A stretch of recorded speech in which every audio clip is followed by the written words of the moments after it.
নমস্কার, আমি ডাক্তার আসাদুল শেখ। আমার চ্যানেলের পক্ষ থেকে সবাইকে ধন্যবাদ।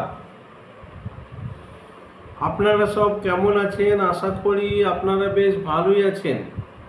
তো রোজকার মতো আজকে ফের একটা নতুন ভিডিও নিয়ে আপনাদের সামনে হাজির হলাম। তবে ভিডিও শুরু করার আগে কিছু কথা বলতে চাই। যারা আমার চ্যানেলে নতুন তারা অবশ্যই আমার চ্যানেলটাকে সাবস্ক্রাইব করবেন, সাবস্ক্রাইব করতে ভুলবেন না। আর ভিডিওটা যদি ভালো লাগে তাহলে অবশ্যই একটা লাইক করবেন, আর পাশে থাকা বেল আইকনটাকে অন করে দেবেন। যখনই কোনো নতুন ভিডিও আপলোড করব তখনই নোটিফিকেশন আপনাদের কাছে পৌঁছে যাবে। হোমিওপ্যাথিক রিলেটেড কোনো ওষুধ বা চিকিৎসা সম্বন্ধে জানতে চাইলে অবশ্যই কমেন্ট বক্সে কমেন্ট করবেন। তা বন্ধুরা, আমি এই ভিডিওতে যে হোমিওপ্যাথিক মেডিসিন নিয়ে আলোচনা করব সেই হোমিওপ্যাথিক মেডিসিনটা আজকের যুগে খুবই গুরুত্বপূর্ণ হোমিওপ্যাথিক ওষুধ। এই হোমিওপ্যাথিক ওষুধটা শতকরা হোমিওপ্যাথি সিস্টেমে যত ডাক্তার আছে তারা প্রায় 90% ডাক্তার এই হোমিওপ্যাথিক ওষুধটা ব্যবহার করে থাকে। তবে এই হোমিওপ্যাথিক ওষুধটার নাম হলো রাউলফিয়া সারপেন্টিনা। এই রাউলফিয়া সারপেন্টিনা হোমিওপ্যাথিক ওষুধ বহুত effective and important homeopathic medicine hyper টেনশনের জন্য। এই হাইপার টেনশনের জন্য রাউলফিয়া হোমিওপ্যাথিক ওষুধটা খুবই ভালো ওষুধ।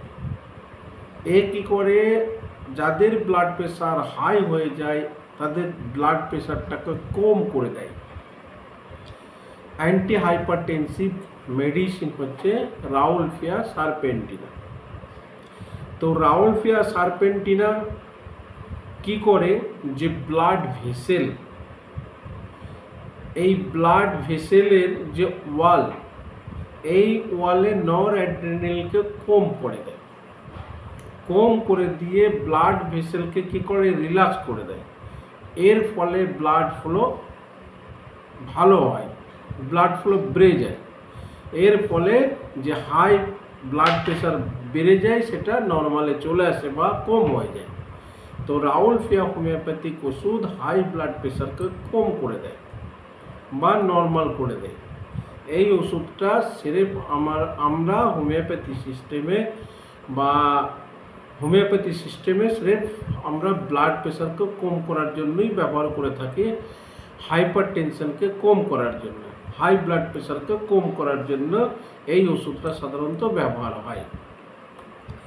তো এবার আমরা হাই ব্লাড প্রেশার কেন হয়, কিছু কারণের জন্য হাই ব্লাড প্রেশার হয়ে থাকে, যেগুলো হচ্ছে ফ্যামিলি হিস্ট্রি। যাদের ফ্যামিলিতে বংশ পরম্পরায় হাইপার টেনশন হওয়ার টেন্ডেন্সি থাকে, তাদের ফ্যামিলি হিস্ট্রিকা কারণ বাজে কি হয়, হাই ব্লাড প্রেশার হওয়ার সম্ভাবনা থাকে কিছু রিস্ক ফ্যাক্টরের জন্য। আর কি হয়, যারা মোটা দিনে দিনে তাদের ওজন বেড়ে যায়, মোটা হয়ে গেছে, এই ওয়েট বাড়ার জন্য বা ওবিসিটির জন্য হাই ব্লাড প্রেশার হওয়ার সম্ভাবনা থাকে বা হাইপার টেনশন হওয়ার সম্ভাবনা থাকে। লস অফ এক্সারসাইজ, যারা বসে বসে কাজ করে, কোনো ফিজিক্যাল অ্যাক্টিভিটি করে না, এক্সারসাইজ করে না, তাদেরও এই হাইপার টেনশন হওয়ার প্রবণতা অনেক বেশি। যারা অ্যালকোহল পান করে, বেশি করে বিয়ার, এইসব অ্যালকোহল পান করে, তাদের ক্ষেত্রেও অনেকটা হাইপার টেনশন হওয়ার সম্ভাবনা অনেকটা বেশি। আর যারা নমক জাতীয় খাবার বেশি খায়, সল্ট বেশি খায়, তাদের ক্ষেত্রেও হাইপার টেনশন হওয়ার সম্ভাবনা অনেক বেশি।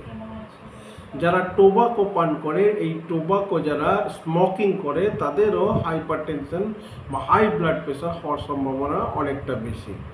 আর স্ট্রেসের কারণে টেনশনের জন্যও হাইপার টেনশন হওয়ার সম্ভাবনা অনেকটা বেশি থাকে।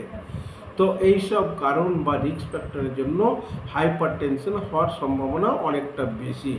যেমন হচ্ছে stress, loss of exercise, intake ज़्यादा লবণ খাওয়ার কারণের জন্য হতে পারে, ওবিসিটির জন্য হতে পারে, ফ্যামিলি হিস্ট্রির জন্য হতে পারে, টোবাকো স্মোকিংয়ের জন্য হতে পারে, ড্রিঙ্কিং অ্যালকোহলের জন্য হতে পারে। এইসব কারণে হাইপারটেনশন হওয়ার সম্ভাবনা অনেকটা বেশি। এবার হাইপার টেনশন হলে কি হয়, হাইপার টেনশন হলে মাথায় যন্ত্রণা করে, হেডেক হয়, আর শর্টনেস অফ ব্রিথ, শ্বাসের কষ্টের কিছুটা প্রবলেম হয়, আর কখনো কখনো কারো কারো নাক দিয়ে রক্ত বার হয়, নোজ ব্লিড হয়। এই হচ্ছে হাইপার টেনশন হওয়ার সিমটম। এবার হাইপার টেনশন হলে কি হয়, এটাকে যদি আমরা ট্রিটমেন্ট ঠিকঠাক না করি তাহলে কমপ্লিকেশন হওয়ার সম্ভাবনা থাকে কিছুটা, যেটা হচ্ছে হার্ট অ্যাটাক বা হার্ট স্ট্রোক হওয়ার সম্ভাবনা অনেকটা বেশি থাকে। তা হাইপার টেনশন বা ব্লাড প্রেশার হাই হয়ে গেলে এটাকে নিয়মিত ট্রিটমেন্ট করাই উচিত। তো এই হাইপার টেনশনের জন্য হোমিওপ্যাথি যে medicine rauwolfia serpentina homeopathic medicine high blood প্রেশারের জন্য খুবই ভালো ওষুধ, আর এই ওষুধটা মানে খুব তাড়াতাড়ি ব্লাড প্রেশারের ক্ষেত্রে কাজও করে। তা বন্ধুরা, রাউলফিয়া সার্পেন্টিনা হোমিওপ্যাথিক ওষুধ কিভাবে ব্যবহার করব? রাউলফিয়া সার্পেন্টিনা হোমিওপ্যাথিক যে ওষুধ, এটা মাদার টিনচার ব্যবহার করাই ভালো, আর মাদার টিনচারই সব থেকে বেশি ব্যবহার হয়। তো মাদার টিনচার ব্যবহার যদি করেন তাহলে কিভাবে ব্যবহার করবেন? 10 ফোঁটা হাফ কাপ পানির সঙ্গে মিশিয়ে 10 ফোঁটা হাফ কাপ পানির সঙ্গে মিশিয়ে দিনে 3 বার বেশ কিছুদিন ব্যবহার করতে হবে।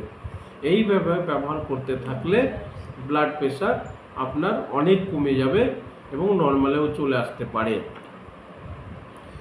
তো বন্ধুরা, এই ভিডিওতে আমি রাউলফিয়া সার্পেন্টিনা হোমিওপ্যাথিক ওষুধ নিয়ে আলোচনা করলাম।